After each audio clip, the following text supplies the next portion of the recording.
Bismillah ar-Rahman ar-Rahim. In the name of Allah, most gracious, most merciful. We were talking about human rights, and among these rights, one of the very important or most important rights is the right to liberty and freedom. And this right is being emphasized in Article 3 of Universal Declaration of Human Rights.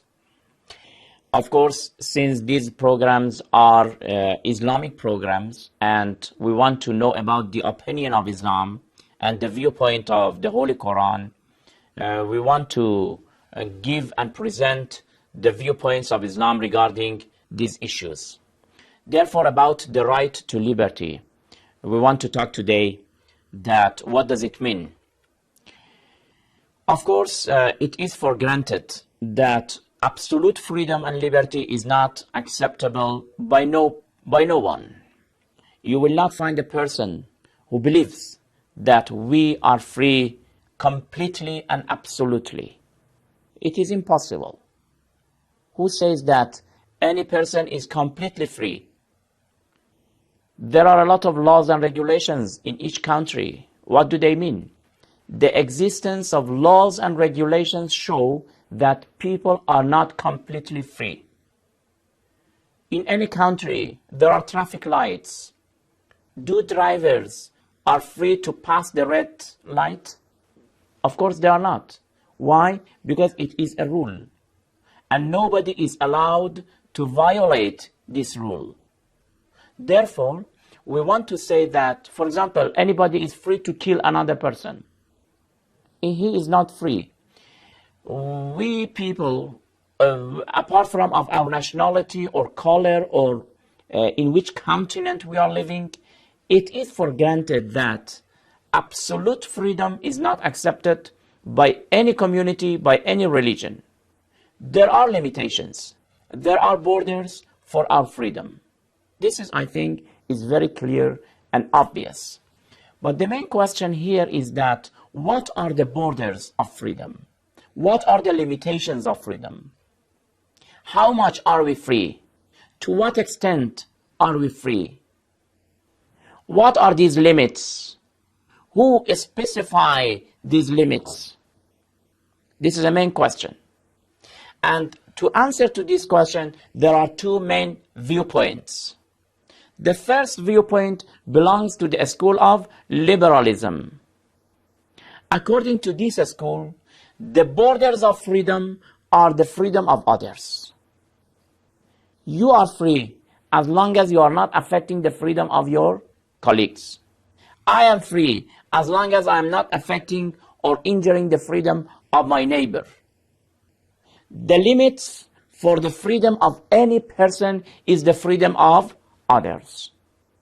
As long as they are not destroying or affecting the freedom of others, they are considered to be free. This is according to the school of liberalism.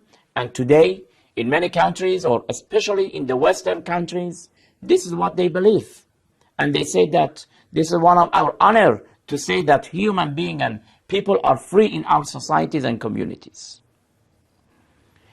But from the Islamic point of view, yes, there are limits, there are borders. What are these borders? It is not the freedom of others.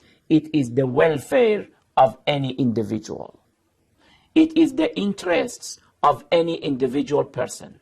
The criterion from the Islamic point of view is al-masalih, the welfare or the interest of the people. This interest can be the material interest and the spiritual interest. The welfare of this world and the welfare of the hereafter. From the Islamic point of view, we people have a lot of welfares. Sometimes even we don't know what is our welfare because our intellect is limited. We are not aware of our future. But Allah subhanahu wa ta'ala, who has created us, He knows better than anyone else what is good for me and what is bad for me. He knows better than anyone else my goodness and my badness. Which issues will make me prosperous and which issues will make me misfortune. From the Islamic point of view, drinking wine is forbidden and unlawful. Here you cannot say that I am within my house, I am not affecting the freedom of others, and therefore I have this right to drink. Islam says that no, you don't have this right. Here you are not free. Not because you are affecting the freedom of others. No, because you are injuring yourself. And this injuring does not necessarily mean the physical injuries.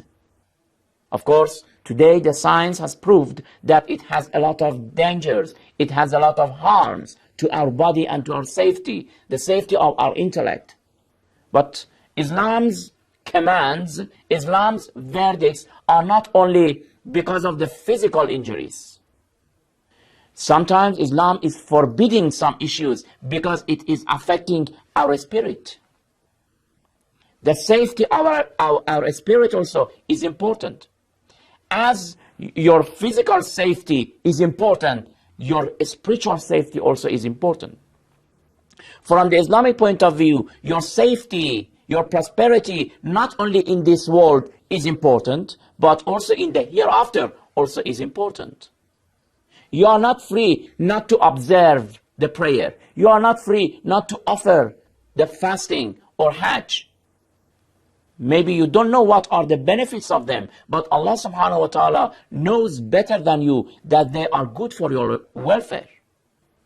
Therefore, brothers and sisters, from the Islamic point of view, the axis is the welfare of human being, not the freedom of others.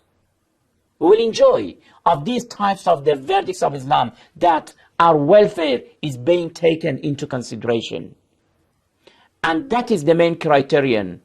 And this welfare does not necessarily mean material welfare. Material and spiritual, the prosperity of this world and the hereafter. All of them are important.